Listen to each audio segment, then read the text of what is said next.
வணக்கம். உங்கள் வகுப்பறை உங்களை அன்போடு வரவேற்கிறது.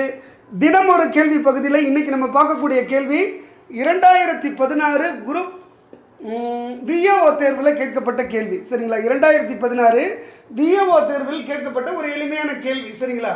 உண்மையிலேயே இந்த கேள்வியை சிஸ்டமேட்டிக்காக ஃபார்முலா படி எப்படி சால்வ் பண்ணுறதுன்னு எனக்கு தெரியல. சரிங்களா? இருந்தாலும் இந்த கணக்கை பார்த்ததுமே இதுக்கான ஆன்சர் இதுதான் அப்படின்னு சொல்ல முடிஞ்சது. அப்போ எப்படி இதுக்கான ஆன்சரை நம்ம கண்டுபிடிக்கிறோம் அப்படிங்கிறத மட்டும்தான் இன்றைக்கி உங்கள் கூட ஷேர் பண்ண போகிறேன். ஸோ எப்படி சிம்பிளாக எனக்கு இது முறைப்படி எப்படி போடணும்னு தெரியல. தெரிந்த மாணவர்கள் நிறைய பேர் இருக்கலாம், அவங்க முறைப்படி போடலாம். எனக்கு இது எப்படி முறைப்படி போடணும்னு எனக்கு தெரியல, ஃபார்முலா படி எப்படி போடணும்னு தெரியல. நான் ஏதோ ஒரு குருட்டு போக்கில் அடித்தேன், ஆன்சர் கரெக்டாக வருது. எப்படி நம்ம அதை போடுறோம் அப்படிங்கிறத மட்டும்தான் இன்றைக்கி உங்கள் கூட ஷேர் பண்ணுறேன். கேள்வி இதுதாங்க, பாருங்கள். இரு எண்களின் மீசிமா மற்றும் மீப்போவா, சரிங்களா, அதாவது எல்சிஎம் மற்றும் ஹெச்சிஎஃப். சரிங்களா?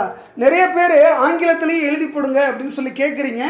ஆங்கிலத்திலே எழுதி போடுற அளவுக்கு நம்மகிட்ட இப்போ இட வசதி இல்லை. சரிங்களா? அதனால் முக்கியமான வார்த்தைகளை மட்டும் நான் முடிஞ்ச வரைக்கும் நான் ஆங்கிலத்தில் சொல்லிடுறேன். சரிங்களா? ஆங்கில வழியில் கல்வி பயின்ற தம்பி தங்கைகளுக்கும் இது பயன்படணும் அப்படிங்கிற முறையில் முக்கியமான அந்த டெர்மினாலஜியை மட்டும் நான் ஆங்கிலத்திலையுமே சொல்லிடுறேன். இரு எண்களின் மீசிமா மற்றும் மீப்போவா முறையே 45:3ன்றாங்க. அதாவது மீசிமா அப்படிங்கிறது எல்சிஎம் வந்து 45, ஹெச்சிஎஃப் வந்து 3. சரிங்களா? மற்றும் அவற்றின் கூடுதல் 24 எனில் அவ்விரு எண்களின் வித்தியாசத்தை காண்க. சரிங்களா? அதாவது அந்த இரண்டு எண்களையும் கூட்டுனா 24 வருது அப்படின்னா அந்த இரண்டு எண்கள் என்னன்னு கேட்கல, அந்த இரண்டு எண்ணுக்கும் இடையில் உள்ள வித்தியாசம் என்ன அப்படின்னு சொல்லி கேட்குறாங்க. சரிங்களா? அப்படின்னு கேட்டு கீழே ஏ ஆப்ஷன் 2ன்னு கொடுத்துருக்காங்க, பி ஆப்ஷன் 4 அப்படின்னு கொடுத்துருக்காங்க, சி ஆப்ஷன் 6, டி ஆப்ஷன் 8. சரிங்களா? இது கேட்கப்பட்ட கேள்வி தான், விஏஓ தேர்வில் கேட்கப்பட்ட கேள்வி. இதை எப்படி நம்ம சால்வ் பண்ணலாம் அப்படின்னு பாருங்கள். முதல்ல அந்த இரு எண்கள் அப்படின்னு சொல்கிறாங்கல்ல, அந்த இரு எண்களுக்கும் நம்ம ஒரு பேர் வச்சிடலாம். ஒரு எண்ணுக்கு ஏ அப்படின்னு பேர் வைக்கிறோம், இன்னொரு எண்ணுக்கு பி அப்படின்னு பேர் வைக்கிறோம். சரிங்களா? ஒரு எண்ணை நம்ம ஏ அப்படின்னு சொல்கிறோம், இன்னொரு எண்ணை பி அப்படின்னு சொல்கிறோம். சரிங்களா? ஒரு எண்ணை ஏனும் ஒரு எண்ணை பி அப்படின்னு சொல்கிறோம். சரிங்களா? சரி, நமக்கு ஏற்கனவே ஒரு ஃபார்முலா தெரியும். இந்த இரு எண்களினுடைய எல்சிஎம் ஹெச்சிஎஃப் கேட்டாங்கன்னா ஏ இன்ட்டு பி, அதாவது இதை ஒரு எண்ணுன்னு சொல்லிட்டோம், இதை இன்னொரு எண்ணுன்னு சொல்லிட்டோம். இந்த இரண்டு எண்களையும் பெருக்குனா அது எல்சிஎம்மையும் ஹெச்சிஎஃப்ஐயும் பெருக்குனதுக்கு சமம். சரிங்களா? இரு A into B equal to LCM into HCF அப்படிங்கிறது நமக்கு தெரியும். சரிங்களா? ஏ பி நமக்கு தெரியல, எல்சிஎம் நமக்கு தெரியும். சரிங்களா? எல்சிஎம் எவ்வளோன்னு சொல்லியிருக்காங்க, 45 அப்படின்னு சொல்லியிருக்காங்க. ஹெச்சிஎஃப் எவ்வளோன்னு சொல்லியிருக்காங்க, 3 அப்படின்னு சொல்லியிருக்காங்க. சரிங்களா? அப்போ 45 × 3 135. சரிங்களா? 135. இதை அப்படியே நீங்கள் நினைவில் வச்சுக்கோங்க. ஏவையும் பியையும் பெருக்குனா 135 வரும். சரிங்களா? அப்போ ஏ இன்ட்டு பி ஈக்குவல் டு 135 அப்படிங்கிறத எழுதிக்கலாம்.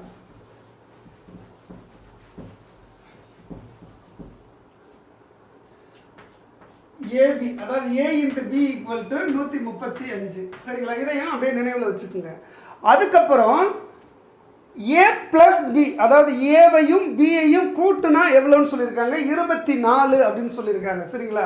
அப்போ ஏ பிளஸ் பி ஈக்குவல் டு 24. சரிங்களா? இது வரைக்கும் அந்த இரு எண்களையும் எப்படி கண்டுபிடிக்கிறது அப்படிங்கிறதுக்கு நம்மகிட்ட ஐடியா இல்லை. சரிங்களா? ஆனால் என்ன சொல்கிறாங்க, ஏவையும் பியையும் கூட்டுனா 24 வருது அப்படின்றாங்க.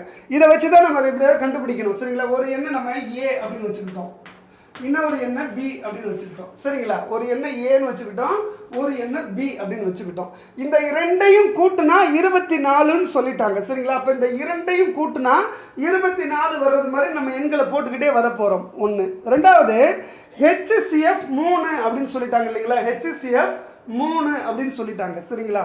ஹெச்சிஎஃப் 3 இருந்துச்சுன்னா கண்டிப்பாக அந்த இரண்டு எண்களும் 3ஆல் வகுப்படக்கூடிய எண்களை தான் இருக்க போகுது. அதனால தானே ஹெச்சிஎஃப் 3 வருது. ஸோ நம்ம ஒவ்வொரு எண்ணையுமே 3ஆல் வகுப்படுற மாதிரியே போட போகிறோம். இப்போ ஏவை வந்து நம்ம 3 அப்படின்னு வச்சுக்கலாம், இல்லை 6, ஏன்னா இதில் தான் இருக்கும் 3ஆல் வகுப்படக்கூடிய எண்ணை தான் அது இருக்க போகுது. அப்போ 3, 6, 9, 12, 15, 18 இந்த எண்களில் ஒரு எண்ணா தான் அது இருக்க வாய்ப்பு இருக்குது. 18, அடுத்து 21. சரிங்களா? போர்டில் தெரியுதான்னு தெரியல, கீழே நான் 21 எழுதியிருக்கேன். சரிங்களா? அதே போல் இந்த பி இருக்கு இல்லைங்களா, இந்த பியை நம்ம ஃபில் பண்ணுறோம். பியும் எப்படிங்க, இரு எண்களோட HCF வந்து 3ன்னு சொல்லிட்டதுனால இதுவும் 3ஆல் வகுப்படக்கூடிய எண்ணாக தான் இருக்க போகுது. இந்த 2 எண்ணையும் கூட்டினா 24ன்னு சொன்னாங்க இல்லைங்களா, அப்போ இது 2ஐயும் கூட்டினா 24 வர்ற மாதிரியே நம்ம போட போகிறோம். சரிங்களா? இப்போ இங்கே 3 இருக்குன்னா 3ஓட எதை கூட்டினா 24 வரும், 3ஓட 21 கூட்டினா 24 வரும். சரிங்களா? 6ஓடு எதை கூட்டினா 24 வரும், 18 கூட்டினா 24 வரும், 9ஓடு எதை கூட்டினா 24 வரும், 15 கூட்டினா 24 வரும், 12ஓடு 12 கூட்டினா 24 வரும், 15ஓடு 9 கூட்டினா 24 வரும், 18ஓடு எதை கூட்டினா 6ஐ கூட்டினா 24 வரும். மீண்டும் கீழே 21 இருக்குது, அந்த 21ஓட 3 கூட்டினா 24 வரும். சரிங்களா? அப்போ இப்படி இருக்கத்தான் வாய்ப்பு. ஏ வந்து 3ஆக இருந்துச்சுன்னா பி 21 இருக்கும், ஏ 6ஆக இருந்துச்சுன்னா பி 18 இருக்கும். இப்படி இருக்க தான் வாய்ப்பு. இதை எழுதியாச்சு. சரிங்களா? இதில் அப்புறம் நம்ம வேறு எதெல்லாம் இதை கேன்சல் பண்ணிக்கலாம் அப்படின்னு பாருங்கள். 3 21 அப்படின்னு மேலே இருக்குது, கீழே 21 3 அப்படின்னு இருக்குது. சரிங்களா? உங்களுக்கு போர்டு சரியாக தெரியல தான், கீழே 21 3ன்னு எழுதியிருக்கேன். சரிங்களா? அப்போ இங்கே 3 21 இருக்குது, இங்கே 21 3ன்னு இருக்குது. அப்போ ரெண்டுமே கிட்டத்தட்ட ஒரே மாதிரி தான் இருக்குது. ஸோ நம்ம அதை கேன்சல் பண்ணிக்கலாம், கீழே உள்ளதை கேன்சல் பண்ணிக்கலாம். சரிங்களா? அதே போல் இங்கே 6 18 இருக்குது, இந்த இடத்துல 18 6ன்னு இருக்குது, ரெண்டும் ஒரே போல தான் இருக்குது. அப்போ இதையும் நம்ம கேன்சல் பண்ணிக்கலாம். சரிங்களா? அடுத்து 9 15 இருக்குது, இந்த இடத்துல 15 9ன்னு இருக்குது. அப்போ அதையுமே கேன்சல் பண்ணிக்கலாம், வந்ததே தான் வருது. சரிங்களா? வந்த எண்களே வர்றதுனால அதை கேன்சல் பண்ணிக்கலாம். அப்போ அந்த 2 எண்கள் இப்படி இருக்கத்தான், இந்த 4 வகையான வாய்ப்புகள் தான் இருக்குது அப்படிங்கிறத முதல்ல நம்ம கண்டுபிடிச்சாச்சு. சரிங்களா? அடுத்து என்ன பண்ணுறோம், அதோட எல்சிஎம் அதாவது அதோட எல்சிஎம் வந்து 45 அப்படின்ட்டாங்க, அதோட எல்சிஎம் 45ன்ட்டாங்க. இந்த இடத்துல பார்க்குறோம். சரிங்களா? பி இப்போ ஏ வந்து 3ஆல் வகுப்படுற மாதிரி போட்டாச்சு, பி இதை பார்க்குறோம். இதில் எந்த எண்ணெல்லாம் 45ஆல் வகுப்படும் அப்படின்னு பார்க்குறோம். இந்த எண் வகுப்படுமா?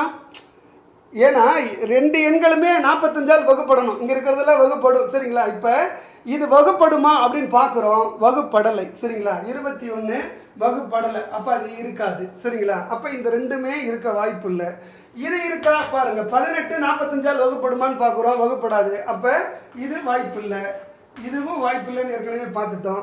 15 45ஆல் வகுப்படுமா? வகுப்படும். சரிங்களா? அதை அப்படியே நிறுத்திக்கோங்க. 12 45ஆல் வகுப்படுமா? வகுப்படாது. அப்போ இதையும் அப்படியே சுருக்கிக்குங்க. சரிங்களா? ஆக இதில் 45ஆல் வகுப்படாத எண்கள் இங்கே பார்க்குறோம். 15 45ஆல் வகுப்படும், 9 45ஆல் வகுப்படும். சரிங்களா? அப்போ இது ரெண்டையும் கூட்டி பார்க்குறோம், 24 வருது. அப்போ அவங்க சொன்ன டேட்டா படி 9ஐயும் 15ஐயும் கூட்டினா 24 வருது. இதோட எல்சிஎம், ரெண்டோட எல்சிஎம் எவ்வளோ வருது? 3 தான் வருது. ரெண்டையும் பெருக்கி பார்க்குறோம், 9 × 15 எவ்வளோ வருதுன்னு பார்க்குறோம், ஏ × பி 135 தான் வருது. அப்போ இதுதான் சரி, இந்த 2 எண்கள் தான் அந்த எண்கள் அப்படிங்கிறத ஓரளவுக்கு மனசுலேயே ஓரளவுக்கு பார்த்ததுமே கணிக்க முடியுது. சரிங்களா? அந்த 2 எண்கள் இவை தான் அப்படின்னு முடிவு பண்ணதுக்கப்புறம் அதோட வித்தியாசத்தை தான் கேட்குறாங்க. சரிங்களா? வித்தியாசம் என்ன அப்படின்னு பார்க்குறோம். 15லேருந்து 9 போச்சுன்னா 6 வருது. சரிங்களா? 6 எங்கே இருக்குன்னு பார்க்குறோம், சி ஆப்ஷனில் இருக்குது. அப்போ அதுதான் சரியான பதில். சரிங்களா? கொஞ்சம் யோசித்து போட முடிகிற கணக்கு இது. இதே மாதிரியான இன்னொரு எளிமையான கேள்வியோடு வந்து உங்களை நாளைக்கு சந்திக்கிறேன். அது வரைக்கும் நன்றி, வணக்கம்.